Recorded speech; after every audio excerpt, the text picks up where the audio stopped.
4 ஆண்டு காலத்தில் எங்கு சென்றாலும் போராட்டம், எந்த தெருக்கு சென்றாலும் சரி, எந்த மூலை முடுக்க சென்றாலும் போராட்டம். ஸ்டாலினோ, உதயநிதி ஸ்டாலினோ, கனிமொழியோ எதிரில் நின்று கேட்டா நான் கண்டிப்பா கேட்பேன். நீ எல்லாம் ஒரு பொண்ணான்னு கேட்பேன்.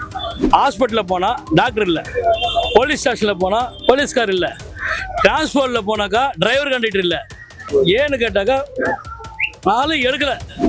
இதை செய்ய தவறிவிட்டார்கள், இதை செய்ய தவறிவிட்டார்கள் சொல்ல முடியாது. எதையுமே செய்யலன்றதுதான் என்னுடைய கருத்து. பெரும்பாலும் அம்மா திட்டங்களை மறைச்சதுதான் அவளுடைய தோல்விக்கு முக்கிய காரணம். அதாவது அவங்களுக்கு தேவை திராவிட மாடல், ஒரு விளம்பர மாடல். 5 வருஷத்துக்கு ஒரு வாட்டி தேர்தல் வருதா விளம்பரப்படுத்துவாங்க. பஸ்ஸுக்கு விளம்பரம் பண்ற மாதிரி இந்த நாட்டை விளம்பரம் பண்ணி வியாபாரம் பண்றாங்க. தை பிறந்தா வழி பிறக்கணும் எடப்பாடியார் சொல்லியிருக்காரு. இப்போ பாமக வந்து சேர்ந்துருக்காங்க. ஒவ்வொரு கட்சியா ஜனவரி தை பிறந்தா ஒவ்வொரு கட்சியா வரக்கூடும். மே மாசம் நடப்போற தேர்தலில் கூட்டணி பலமா இருக்கும்.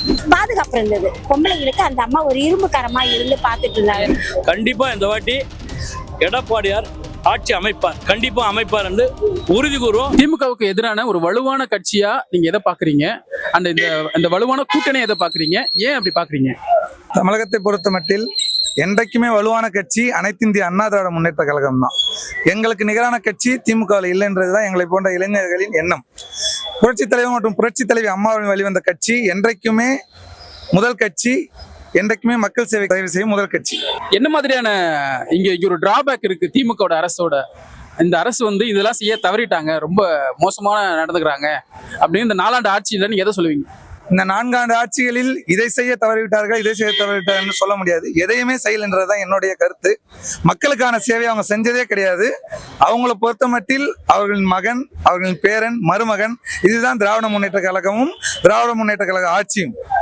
தொடர்ந்து போராட்டங்கள்லாம் நடந்துகிட்டே இருக்கு. ஆசிரியர் ஒரு பக்கம் போராடுறாங்க, தூய்மை பணியாளர்கள் போராட்டம் முடிஞ்சு இப்போ சரியாயிடுச்சு. ஆனா இந்த தொடர் போராட்டங்கள் எதை குறிக்குது? திமுக அரசுடைய இந்த ஒரு அலட்சிய போக்க குறிக்குதா? இந்த போராட்டங்கள்லாம் பாக்குறப்ப பாத்தீங்கன்னா இதுக்கான முழு முக்கிய காரணம் திராவிட முன்னேற்ற கழகம் தான். கடந்த 10 ஆண்டு கால ஆட்சி பாத்தீங்கன்னா அனைத்து இந்திய அண்ணா திராவிட முன்னேற்ற கழகத்தில் எந்த வித போராட்டங்களும் கிடையாது. போராட்டங்கள் எப்பவும் போல இருந்தது உண்மைதான். ஆனா இந்த அளவுக்கு 4 ஆண்டு காலத்தில் எங்கு சென்றாலும் போராட்டம், எந்த தெருக்கு சென்றாலும் சரி, எந்த மூலை முடுக்க சென்றாலும் போராட்டம். மக்கள் வந்து பாத்தீங்கன்னா வறுமையிலும் விலைவாசி ஏற்றத்தாலும் ரொம்ப பாதிக்கப்பட்டிருக்காங்க. அதனால கூடிய விரைவில் 2 மாதத்தில் திராவிட முன்னேற்ற கழக ஆட்சி அகற்றப்படும். கூட்டணி எந்த அளவுக்கு வலுவா இருக்கு? அதிமுக கூட்டணி எந்த அளவுக்கு வலுவா இருக்கு அப்படிங்கிறத நினைக்கிறீங்க? அனைத்து இந்திய அண்ணா திராவிட முன்னேற்ற கழக தலைமையில் தேசிய ஜனநாயக கூட்டணி மிகவும் வலுவாக உள்ளது. முக்கியமாக அனைத்து இந்திய அண்ணா திராவிட முன்னேற்ற கழகம் பொதுச் செயலாளர் ஐயா எடப்பாடி அவர்கள் தலைமையில் மிகவும் வலுவாக என்னை போன்ற இளைஞர்கள் மாணவர் பட்டாளத்துடன் வலிமையாக உள்ளது. எதுக்குன்னா இவங்க நல்லது பண்றாங்க. பாதுகாப்பு இருந்தது. பொம்பளைங்களுக்கு அந்த அம்மா ஒரு இரும்புக்காரமா இருந்து பார்த்துட்டு இருந்தாங்க. எடப்பாடி அவர் 4 வருஷம் ஆண்டது நல்லது ஆண்டாரு. ஆனா இப்ப நடக்கிறது சரி கிடையாது. நான் கனிமொழியே நின்னா கூட கனிமொழியே நல்லா கேட்பேன். நீ எல்லாம் ஒரு பொம்பளையான்னு கேட்பேன். ஏன் அப்படி சொல்றீங்க? ஏன் பெண்களுக்கு பாதுகாப்பு இல்லைன்னு சொல்றீங்க? ஆமா, எல்லா சேனல் ஒரு சேனல் போட்டாக்கா அது இவருடைய சேனல் சொல்லி பாக்காதீங்கன்றாங்க. எல்லா சேனலையும் அதே தானே போடுறாங்க. சின்ன பசங்களுக்கும் பாதுகாப்பு கிடையாது, 90 வயசு கிழவிக்கும் பாதுகாப்பு கிடையாது. அதே நிறைய இப்ப போதைப் பொருள் நிறைய யூஸ் ஆகுது. அப்ப வந்து அவர் சட்டசபை நடக்கும்போது தோல்ல போதைப் பொருளை போட்டு வந்து அவ்வளவு அராஜகம் பண்ணாரு. சட்டையெல்லாம் கிழிச்சுன்னு அவ்வளவு அராஜகம் பண்ணாரு. ஆனா அப்ப அந்த போதைப் பொருள் வந்து அந்த அளவுக்கு இல்ல. இப்பதான் வந்து போதைப் பொருள் அதிகமா இருக்கு. ஸ்கூல் படிக்கிற பசங்கள்ல இருந்து பொம்பளை பசங்கள்ல இருந்து ஆம்பளை பசங்க நம்பர் 1 இருக்கிறாங்க போதைப் பொருள். அது அவரால் அது என்ன அவரை நிக்க வச்சு கேட்க சொன்னா நான் நேர்லயே அவரை கேட்பேன். எனக்கு பயம் கிடையாது. என்ன சாவச்சு போட்டா கூட போட்டா பத்தி நான் கவலைப்பட மாட்டேன். ஆனா இப்ப சட்டம் ஒழுங்கு கிடையாது, சீர்கேட்டா இருக்கு. அவங்க எல்லாம் வந்து பொம்பளைங்களை வந்து நான் தாய்மாரா மதிக்கிறேன்னு சொல்றதுக்கு அர்த்தமே இல்லை. நாங்க வந்து இன்னைக்கு நெத்தா இதுல இல்ல, 70 வருஷமா எங்க தாத்தா காலத்துல இருந்து நாங்க ஏடிஎம்கே தான். எங்களை பணம் கொடுத்து கூப்பிட்டா கூட கோடியா வந்தா கூட நான் போக மாட்டேன். இந்த கூட்டணி இருக்குல்ல, டிஎம்கேக்கு எதிரான கூட்டணி இருக்கு. இந்த கூட்டணி ரொம்ப ஸ்ட்ராங்கா இருக்கு. அதிமுக கூட்டணி ரொம்ப ஸ்ட்ராங்கா இருக்குன்னு நினைக்கிறீங்க? நான் பாக்கல, செய்தியில பாப்பேன், எப்பவுமே பாக்கல. ஆனா இவங்க 2 பேரும் பாரதிய ஜனதா இருக்கிறாங்க, இவங்க இருக்கிறாங்க. அடுத்து இவரு பாமக, அவரு நல்லாதான் பேசுறாரு. அன்புமணி ராமதாஸ் நல்லாதான் பேசுறாரு. இவங்க எல்லாம் வந்தா நல்லா இருக்கும். முதல்ல இவங்க வந்தாங்களாக்கா பொம்பளை பசங்களுக்கு பாதுகாப்பு, போலீஸ்க்கும் பாதுகாப்பு கிடையாது. போலீஸை நம்பி இப்போ நம்ம போறோம், அவங்களுக்கே இப்போ எதுவுமே பாதுகாப்பு கிடையாது. சட்டம் ஒழுங்கு ரொம்ப சீர்கெட்டுருச்சு. அதுதான் இன்னைக்கு நாங்க நேற்று இல்லை, கருணாநிதினாவே நாங்க வெறுக்கிறோம். ஸ்டாலின்னாவே நாங்க வெறுக்கிறோம். வேற வேற என்ன பிரச்சனைகள் போராட்டங்கள் தொடர்ந்து பண்ணிட்டு இருக்காங்க? செய்தி வச்சாவே பரவாயில்ல. டீச்சர் போராட்டம், இப்போ தூய்மை பணியாளர்கள் போராட்டம், அவங்க வேலையை வேண்டான்னு சொல்லிட்டு இதுல லீஸ்க்கு விடுறாங்க. அதெல்லாம் ரொம்ப ரொம்ப தப்பு. இதுக்கான மாதிரி ஸ்கூல் படிக்கிற பசங்களுக்கு லேப்டாப் 4.5 வருஷம் இவங்க கொடுத்துருந்தாங்களாக்கா ஓரளவுக்கு இவங்க ஆட்சியில வந்திருக்கலாம். ஆனா 4.5 வருஷத்துக்கு கொடுக்காம 2 மாசம் தான் எலெக்ஷன். ஏப்ரல் 21 24 தெரியல எலெக்ஷன். இந்த நேரம் அதை அவங்க அறிமுகப்படுத்துறாங்கன்னா இது நமக்கு அவங்க லஞ்சம் கொடுக்குற மாதிரி தான் இருக்கும். படிக்கிற பசங்க எல்லாம் இப்ப வந்து காலேஜ் போயிட்டாங்க. 10th படிச்ச பசங்க எல்லாம் இப்ப காலேஜ் போயிட்டாங்க. இப்ப அவங்களுக்கு யூஸ் ஆக கிடையாது. அதே மாதிரி 11th 12th படிக்கிற பசங்களுக்கு நீ அப்பயே கொடுத்துருந்தா அப்ப இல்லாத பணம் இப்ப எங்க இருந்து வந்தது? பதுக்கின பணம் எல்லாம் ஒன்னொன்னா வருது. இப்போ இவ்வளவு கோபத்தோட இருக்கிறீங்க அப்படின்னா நீங்க கன்ஃபார்மா திமுக வந்து அடுத்த ஆட்சி அமைக்காது அப்படிங்கிறீங்க? வரக்கூடாது. வரக்கூடாது. வந்த என்ன மாதிரி வந்த மாதிரி இதே மாதிரி ஆபத்து இன்னும் மோசமா போகணும்னு நினைக்கிறீங்க? இன்னும் தமிழ்நாடே ரொம்ப மோசமா இருக்கும். தமிழ்நாடே இதுக்கு அடுத்து ரொம்ப மோசமா போயிடும். அவங்க வந்து அந்த அம்மா ஒரு பெண்மணியா இருந்தா கூட எல்லாமே ஒடக்கமா தான் கையில வச்சிருந்தாங்க. வீர பெண்மணியா வாழ்ந்தாங்க. நாங்க அதனாலதான் அந்த தைரியம் எனக்கும் இருக்கு. நான் வந்து அந்த அம்மா சமாதியிலேயே நான் சசிகலாவை எதிர்த்து பேசினேன். போலீஸ்காரே சொன்னாரு, உனக்கு இவ்வளவு தைரியம் யார் கொடுத்ததுன்னு கேட்டாரு. நீங்க என்ன அடிக்க போறீங்களா திட்ட போறீங்களான்னு கேட்டேன். ஐயோ அப்படியெல்லாம் இல்லம்மா, தைரியமா பேசுறீங்க. அதனால இவங்களுக்கு தான் நான் ஓட்டு ஃபுல்லா, எங்க வீட்டுல ஃபுல் ஓட்டு இவங்களுக்கு தான். ஆமா, நீ 4.5 வருஷம் கொடுத்துருந்தீங்கன்னா பரவாயில்ல, நீ ஆட்சியில வந்து ஒன்னொன்னா செய்யறேன்னு சொல்லலாம். எலெக்ஷன் வர பீரியட்ல உனக்கு எங்க இருந்து வருது பணம்? கரண்ட் பில்லு ஏறிச்சு, அரிசி விலை ஏறிச்சு, எதுவும் ஏறாதது கிடையாது. எங்களை மாதிரி ஆளுங்கெல்லாம் குடும்பம் நடத்துறது ரொம்ப கஷ்டமா இருக்கு. என்ன நீங்க இப்படியே கூட நீங்க போடலாம். ஸ்டாலினோ உதயநிதி ஸ்டாலினோ கனிமொழியோ எதிரில் நின்று கேட்டா நான் கண்டிப்பா கேட்பேன், நீ எல்லாம் ஒரு பொண்ணான்னு கேட்பேன். ஸ்டாலின் நாங்க கேட்டே வந்துடும். வீட்டாண்ட போய் எங்க அம்மாக்கு பென்ஷன் வரல, நிறுத்திட்டாரு. 12 பசங்க பெத்திருக்காங்க. இப்படியே போடுங்க பரவாயில்ல, நான் சொல்றேன். 12 பசங்க பெத்திருக்காங்க. ஆளுக்கு 500 கொடுத்தா போயிடுச்சுன்னா எங்க வீட்டுல 12 பசங்க இருக்கிறாங்க. ஆனா 5 தம்பிங்களுக்குமே வந்துட்டு கவர்மெண்ட் ஜாப் கிடையாது. எல்லாமே தினக்கூலி மாதிரி தான். தம்பிங்க எல்லாம் 2 தம்பிங்க இறந்துட்டாங்க. அம்மாக்கு ஏதோ அப்பா வந்து நஷ்ட ஈடுல இறந்துட்டாரு, கொடுக்க மாட்டேன்ட்டாங்க. நீங்க வீட்டாண்ட போங்க. நான் வீட்டாண்டே போய் நான் இப்ப உள்ள விடுவேன், நீங்க உள்ள போய் தைரியமா பேசுறீங்களான்னு கேட்டாங்க. நான் பேசுறேன். அவங்கவுங்க குடும்பம் அவங்கவுங்க பாத்துக்கிறோம். எங்க அம்மா பாத்துக்கிறோம், இப்பவும் பாத்துக்கிறோம். ஆனா எங்க அம்மாவை ஹெல்ப் பண்ற அளவுக்கு யாரும் கிடையாது. பிறகு நான் கேட்ட கேள்விக்கு அப்புறம் தான் எனக்கு அம்மாக்கு 1000 ரூபாய் சேக்ஷன் ஆச்சு. வந்த பென்ஷன் நிப்பாட்டிட்டாங்க. நான் வீட்டாண்டே போய் கேட்டிருக்கேன். போலீஸ்காரே கேட்டாரு, உனக்கு இவ்வளவு தைரியமா பேசுறியாமா, உள்ள நாங்க அனுப்புவோம். அப்ப அந்த பீரியட் வந்து தீவிரவாதிங்க டைம், அந்த இதுவெல்லாம் குண்டெல்லாம் போட்டுருந்தாங்க நாங்களே, அதனால அப்ப அனுப்ப மாட்டேன்னுட்டாங்க. இல்லைன்னா உள்ள அனுப்புறேன். பலமான கட்சினாக்கா இங்க அகில இந்திய அண்ணா திமுக புரட்சி தலைவரால் உருவாக்கப்பட்ட கட்சி, புரட்சி தலைவர் அம்மாவால் காப்பாற்றப்பட்ட கட்சி.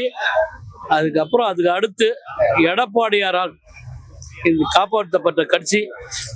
ஒரே ஒரு இழக்கம், அகில இந்திய அண்ணா திமுகவால் தான் தோற்கடிக்க முடியும்.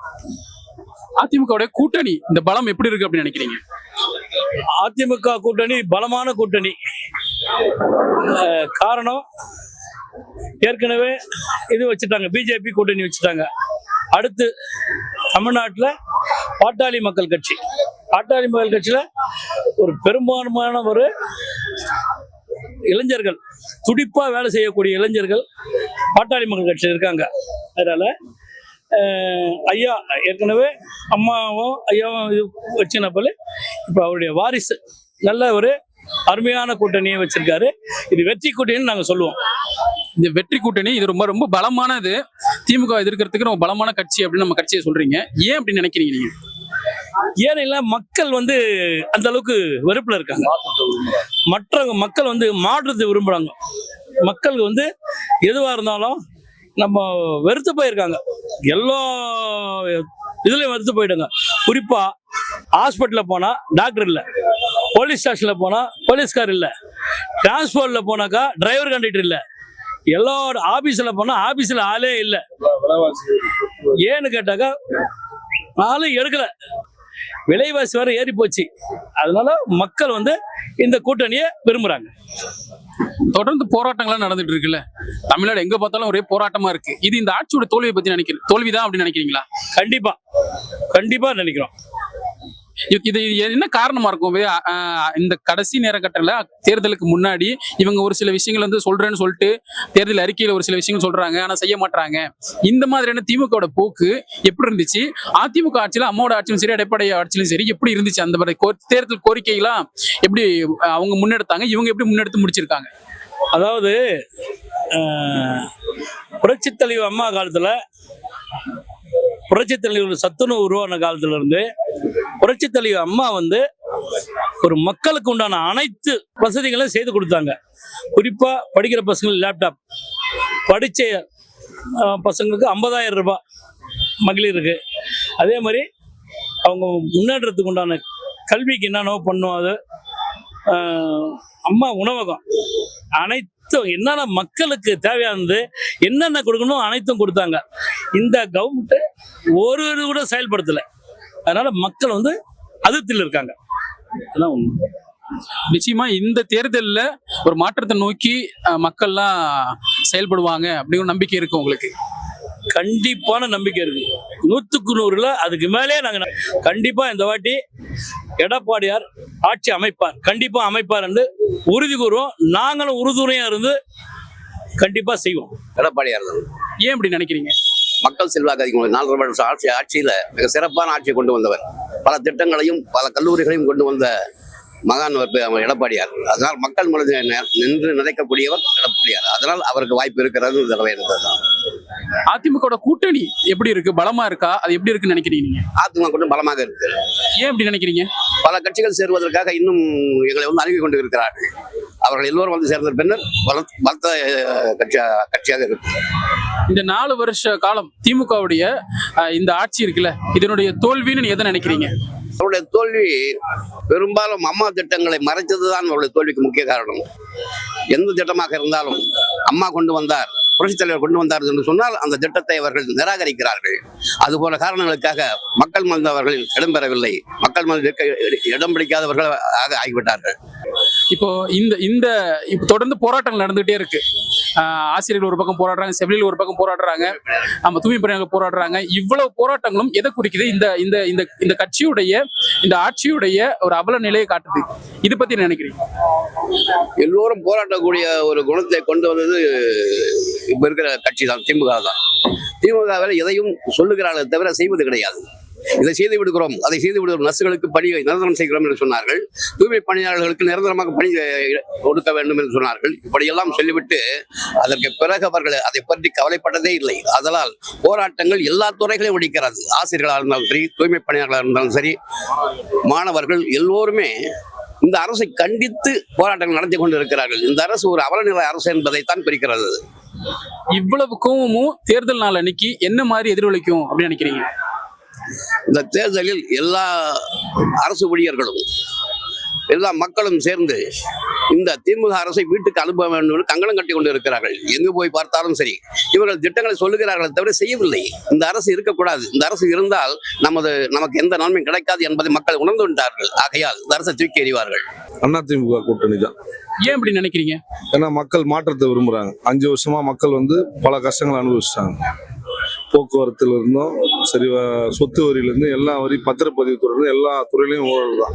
மக்கள் வந்து விலைவாசி உயரும், சிமெண்ட் கம்பி விலையிலேருந்து அரிசி பருப்புல இருந்து எல்லா விலைவாசி உயரும். மாநில அரசை வன்மையா எதிர்க்கிறாங்க. திராவிட முன்னேற்ற கழக அரசை அகற்றுறதுக்கான மாற்றத்தை தான் விரும்புறாங்க. அதிமுக கூட்டணி தான் இதுக்கு பலமான ஒரு கூட்டணி. இந்த கூட்டணி எவ்வளவு பலமா இருக்குன்னு நினைக்கிறீங்க? ஏன் அப்படி நினைக்கிறீங்க? தை பிறந்தா வழி பிறக்குன்னு எடப்பாடியார் சொல்லியிருக்காரு. இப்போ பாமக வந்து சேர்ந்துருக்காங்க. ஒவ்வொரு கட்சியா ஜனவரி தை பிறந்தா ஒவ்வொரு கட்சியா வரக்கூடும். மே மாசம் நடப்போற தேர்தலில் கூட்டணி பலமா இருக்கும். தேர்தல் வந்து பலமான தேர்தலா இருக்கும். திமுக கூட்டணி வலுவான கூட்டணியை உடைக்கிற ஒரே கூட்டணி இந்த என்டிஏ கூட்டணி, எடப்பாடி தலைமையில் அமைகிற கூட்டணி தான். இந்த 4 ஆண்டு கால ஆட்சி இந்த திமுகவுடைய தோல்வின்னு எதை நினைக்கிறீங்க? தோல்வினா திராவிட மாடல் விளம்பர அரசு தான். எதுவாக இருந்தாலும் அவங்க விளம்பரம் மட்டும்தான். நீட் தேர்வு ரத்து பண்றாங்க, அது மத்திய அரசு எடுத்து வந்தது. நீட் தேர்வு ரத்து பண்ண முடியாது. அதே மாதிரி எல்லாமே ஆன்லைன் சிஸ்டம் ஆகிட்டாங்க. சொத்து வரி உயர்வு, 4 ஆண்டுகள் வந்து சாதனை இல்லை, வேதனை தான். மக்கள் வந்து பல போராட்டங்களை சந்திச்சிருக்காங்க. உதாரணத்துக்கு சொன்னோம்னா, இந்த சென்னை தூய்மையாளர் பணியிடல 4 வருஷ காலமா இதை வந்து ஆந்திராக்காரங்களுக்கு கான்ட்ராக்ட் கொடுத்துட்டாங்க. இப்போ வந்து எலெக்ஷன் வருதுனால அவங்களுக்கு வந்து மாநகர ஆட்சியில பணி தரேன்னு சொல்லி ஒரு ஆசை, ஒரு பொய்யான ஒரு பிரச்சாரம் தான். அவங்களுக்கு மது ஆலைகள்லாம் ஏகப்பட்ட கம்பெனிகள்லாம் இருக்குது. திமுக தான் ஏகப்பட்ட கம்பெனி. மது ஆலைகள்லாம் அவங்க டிஆர் பாலுது மது ஆலை இருக்குது, ஜெகத் ரட்சகந்து இருக்குது, கனிமொழி இது இருக்குது, சிஎம் இதே இருக்குது. இந்த மாதிரி மது ஆலைகள்லாம் அவங்களுக்கு தான். செந்தில் பாலாஜி வந்து 5500 கடை தான் இருந்தது டாஸ்மார்க், 6500 கடையாக்குனாங்க. கவர்மெண்ட்டுக்கே தெரியாம ஒரு 1000 கடையை நடத்திட்டு இருந்தாங்க. இதெல்லாம் வந்து அவங்களுடைய சுய லாபத்துக்கு மட்டும்தான் வந்து திராவிட முன்னேற்ற கழக அரசு செயல்பட்டு கொண்டிருக்கு. இந்த தொடர் தோல்விகளால மக்கள் வந்து தொடர்ந்து கோவத்துல இருக்கிறாங்க. அந்த கோவத்தின் மூலியமா வந்து தேர்தல் நாள் அன்னைக்கு ஒரு பதில் கொடுப்பாங்க அப்படின்னு நம்புறீங்களா? கண்டிப்பா மக்கள் மாற்றத்தை விரும்புவாங்க. அது என்ன மாதிரியான மாற்றம்? அது எந்த மாதிரியான வெற்றியா இருக்கும்னு நினைக்கிறீங்க? இது மக்களோட மாற்றம் எந்த மாதிரி வெற்றினா, இந்த 5 வருஷத்துக்கான வலியும் வேதனையும் அனுபவிச்சதுக்கு அதிமுக கூட்டணியால ஒரு நல்ல ஒரு மாற்றத்தை இது பண்ணுவாங்க. போன பொங்கலுக்கு பணமே கொடுக்கல, இந்த பொங்கலுக்கு 3000 ரூபா தான் கொடுக்குறாங்க. எலெக்ஷன் வருதுனால இந்த 3000 4 வருஷமா நம்ம கண்ணு தெரியல, இப்பதான் 3000 ரூபா. எடப்பாடி அந்த மாதிரி கொரோனா பீரியட்லயே கொடுத்தா 2500 ரூபா. ஆனா இவங்க ஆட்சியில் இருக்கும்போது 4 ஆண்டுகளா கொடுக்கல, 5வது ஆண்டு மட்டும் கொடுக்குறாங்க. உதாரணம் சொன்னா மகளிர் உரிமை தொகை இருக்கு, 4 வருஷமா கொடுக்கல. அப்பெல்லாம் தகுதி பார்த்து ஓட்டு போடல, இப்போ வந்து தகுதி பார்த்து தான் ஓட்டு போட்டவங்க 1000 ரூபான்னாங்க. இதுக்கப்புறம் இப்போ வந்து என்ன பண்றாங்க, இன்கம் டேக்ஸ் கட்டுறவங்களுக்கு, கார் வச்சிருக்கவங்களாம் அந்த 1000 ரூபா இல்லைன்னாங்க. இப்போ வந்து எல்லாருக்குமே ஃப்ரீ பண்ணி அந்த 1000 ரூபா கொடுக்குறேன்றாங்க. இந்த நவம்பருக்குள்ள டிசம்பருக்குள்ள. இவ்வளவு நாள் எங்க போயிருந்தாங்கன்னு தெரியல. ஓட்டு போடுறதுக்கு மக்கள் தேவை. 5 வருஷத்துக்கு முடியும் போது இவங்களுடைய இது சேவைகள்லாம் பூர்த்தி பண்ணினாங்க. இப்போ திரும்பவும் மக்கள் தேவைப்படுறாங்கன்றதுக்கோசம் 3000 ரூபா பணம், அந்த 1000 ரூபா திட்டம் எல்லாமே இவங்க கொடுக்குறாங்க. அதாவது அவங்களுக்கு தேவை திராவிட மாடல், ஒரு விளம்பர மாடல். 5 வருஷத்துக்கு ஒரு வாட்டி தேர்தல் வருதா விளம்பரப்படுத்துவாங்க. பஸ்ஸுக்கு விளம்பரம் பண்ற மாதிரி இந்த நாட்டை விளம்பரம் பண்ணி வியாபாரம் பண்றாங்க.